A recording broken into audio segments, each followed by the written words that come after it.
इंदोर येथे पार पडलेल्या 40वी सब ज्युनियर आणि 50वी राष्ट्रीय ॲक्वेटिक चॅम्पियनशिप स्पर्धेत सोलापूरचा रणवीर राजेंद्र खाडे यांनी ग्रुप 3 मध्ये महाराष्ट्राचे प्रतिनिधित्व करत 3 गोल्ड मेडल जिंकत सोलापूरचं नाव गाजविलं आहे।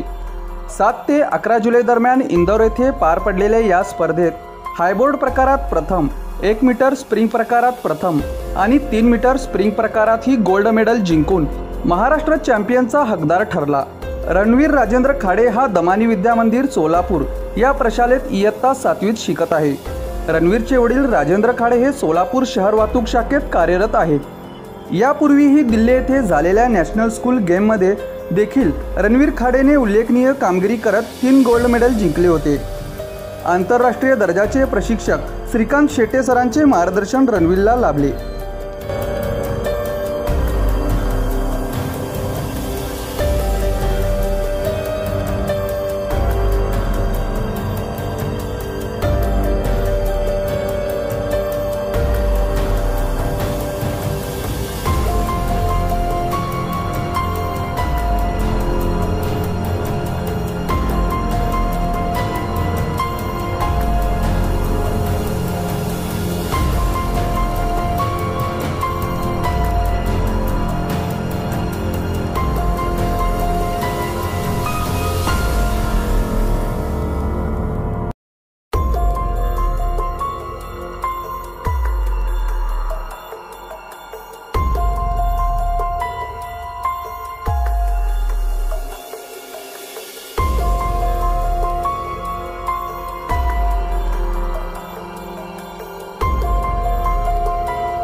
And the winner of the gold medal representing Maharashtra, Ranveer Rajendra Khade.